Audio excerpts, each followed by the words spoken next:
शहराची खबरबात या बातमीपत्राचे प्रायोजक आहेत Mac care super speciality hospital Ahmednagar.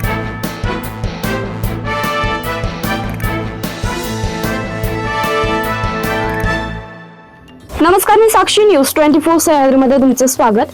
पाहूया अहिल्यानगर शहरातील महत्त्वपूर्ण बातम्यांचा आढावा शहराची खबरबातमध्ये। MIDC परिसरातील भळगट कंपनीजवळ संशयास्पदरित्या विना कागदपत्र दुचाकी बाळगणाऱ्यावर MIDC पोलिसांनी गुन्हा दाखल केला। किशोर जयसिंग पटारे असे आरोपीचे नाव आहे। MIDC पोलीस ठाण्याचे पथक 25 जून रोजी रात्री 10 वाजेच्या सुमारास MIDC परिसरात गस्त घालत होता। भळगट कंपनीजवळ आरोपी पटारे हा त्याच्या ताब्यातील दुचाकी घेऊन थांबलेला मिळून आला। पोलिसांनी त्याला दुचाकीच्या मालकी हक्काबाबत अधिकृत कागदपत्राची विचारपूस केली, मात्र त्याला आपल्या ताब्यातील वाहनाबाबत कोणतीही समाधानकारक स्पष्टीकरण किंवा कागदपत्र सादर करता आलं नाही। आरोपीजवळ असलेली दुचाकी चोरीची किंवा संशयास्पद असल्याच्या कारणावरून पोलिसांनी ती जप्त केली आहे।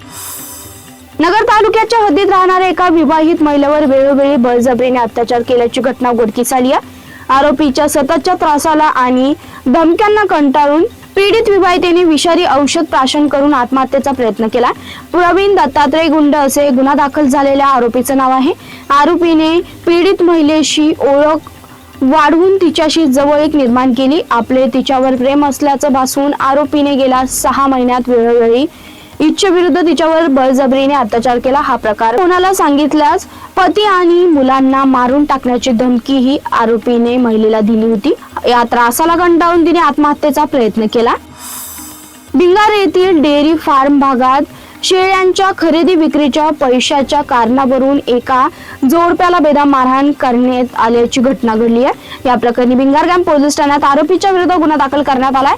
फिर्यादी महेंद्र काळे यांनी आरोपींना शेळ्या विकल्या होत्या, त्याचे पैसे मागितल्याच्या कारणावरून आरोपीने मारहाण केली। आरोपी हैदास खिपावत काळे, ताजा पाचा भोसले, रुपया ताजा भोसले आणि सुरेश फिकावत काळे यांनी फिर्यादी महेंद्र काळे आणि त्यांच्या पत्नीला शिवीगाळ करत दमदाटी करून मारहाण केली। फिर्यादीवर लोखंडी रॉडने हल्ला केला। शहरातील एक अल्पवयीन मुलगी बेपत्ता झाली। या प्रकरणी मुलीच्या मावशीने दिलेल्या फिर्यादीवरून तोफखाना पोलिसांनी अपहरणाचा गुन्हा दाखल केलाय। फिर्यादीच्या बहिणीची मुलगी 2016 पासून त्यांच्याकडे राहत होती। ती यापूर्वी अहिल्यानगर शहरातील एका विद्यालयात शिक्षण घेत होती, मात्र मागील 2 वर्षापासून ती शाळेत जात नव्हती, घरीच राहत होती। मुलीने जांभूळ आणायला जाते असं सांगून दुपारी 2 वाजेच्या सुमारास घराबाहेर पडली। बराच वेळ उलटूनही ती परत न आल्याने फिर्यादीने तिचा शोध घेतला, मात्र ती कुठेही आढळून नाही आली। अखेर पोलीस ठाण्यात त्यांनी फिर्याद दिली आहे। देरे येथील शेतामध्ये घुसून संरक्षणासाठी बसविण्यात आलेल्या सोलर CCTV कॅमेऱ्याची दगडफेक करून तोडफोड करण्याचा प्रयत्न केल्याप्रकरणी MIDC पोलीस ठाण्यात गुन्हा दाखल करण्यात आला। मनमोहन दिनकर घोडके यांनी फिर्याद दिली आहे। पुष्पा अशोक जाधव व आदेश अशोक जाधव यांच्या विरुद्ध गुन्हा नोंदविण्यात आलाय। फिर्यादीच्या शेतात अनधिकृतपणे प्रवेश केला।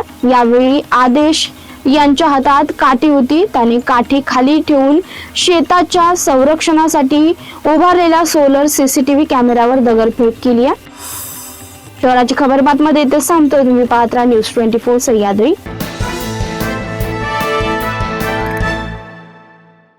या बातमीपत्राचे प्रायोजक होते Mac care super speciality hospital Ahmednagar.